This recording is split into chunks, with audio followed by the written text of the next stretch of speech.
Imagine this. It's the middle of the night.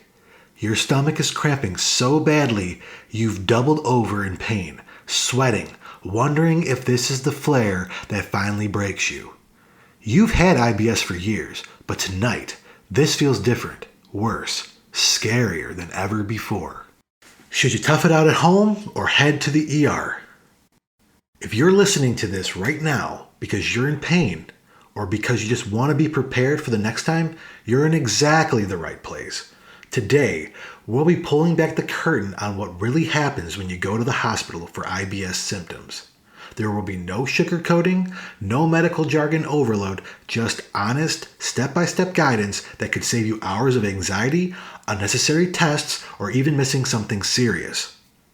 Stick with me for about the next 15 minutes and you'll walk away knowing when to go, what to expect, how to advocate for yourself, and most importantly, how to feel more in control.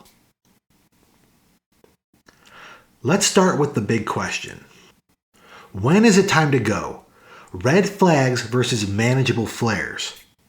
Most IBS flares can and should be managed at home.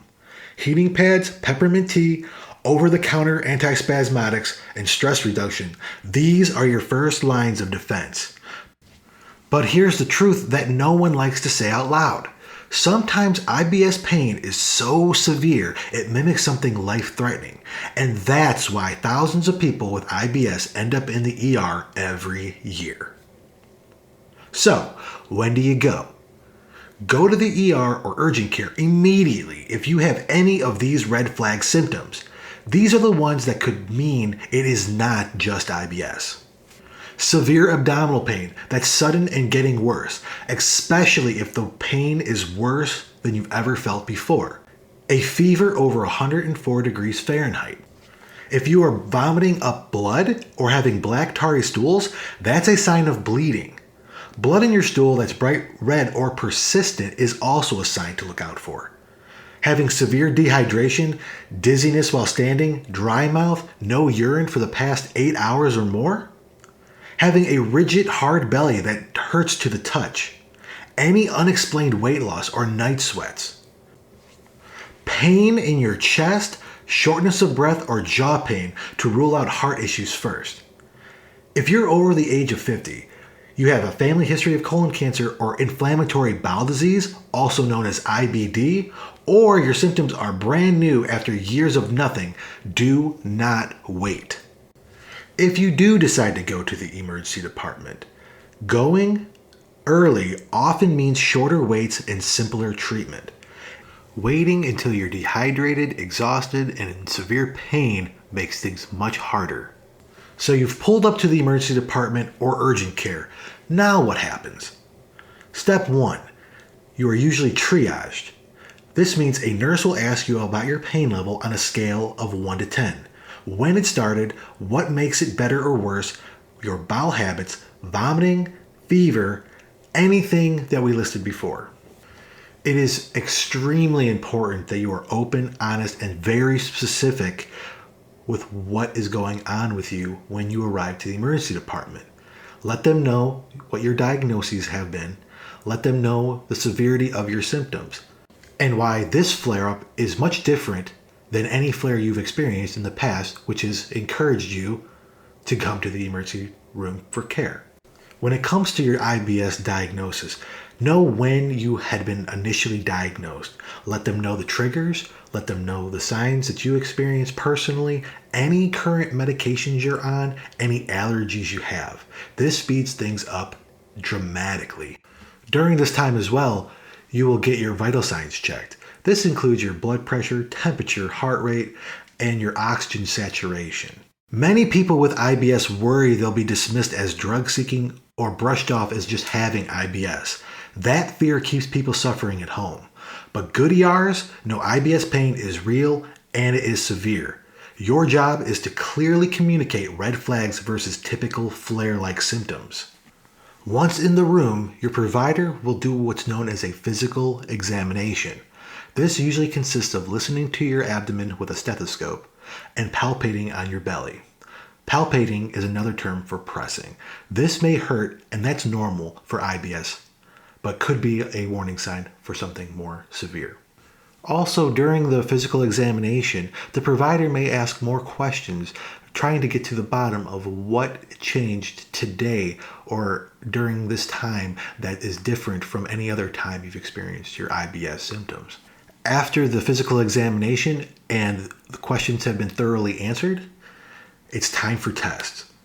Common tests for suspected IBS flare with severe pain include blood work, which consists of a complete blood count to check for infections or anemia, electrolytes for dehydration, inflammatory markers like a CRP or an ESR to rule out any indication of inflammatory bowel disease, urine test for infection or pregnancy if applicable, stool testing, sometimes for blood infection or calprotectin, which is another inflammation marker testing for inflammatory bowel disease. If the individual has been determined to be dehydrated and unable to take in fluids by mouth, IV fluids may be started, and this alone can turn a flare around fast in some cases. Pain relief and anti-nausea medicine is important to get as well if you are suffering from these symptoms. If imaging is needed, typically the provider will order an abdominal x-ray to check for blockages or severe constipation, an ultrasound, which is common, especially in women, to rule out ovarian issues or gallstones, CT scans if you really need to rule out appendicitis, diverticulitis, or perforation. CTs, just so you're aware, contain radiation, so ask if an ultrasound can suffice first if you are concerned. Here's the valuable part. Most tests come back normal in pure IBS flares. This is actually great news. It confirms nothing dangerous is happening right now. But it can feel very frustrating. Why would a provider order all these tests if it's just IBS? The answer is critical because the symptoms overlap with very serious conditions, and providers have to rule them out for safety. In the event that it is purely a IBS flare, how do you expect to be treated, and what do you expect to happen after discharge? Treatment typically focuses on symptom relief and hydration. You'll likely get IV fluids and electrolytes if they're low. Stronger pain meds than you have at home, usually, anti-nausea medication, and sometimes what is known as a GI cocktail, which is a mix that numbs the stomach. Once the symptoms of your IBS flare subside, you'll be ready for discharge. Prescriptions for antispasmodics, antidiarrheals, or short-term pain relief may be ordered. You will also be advised to follow up with your gastroenterologist soon.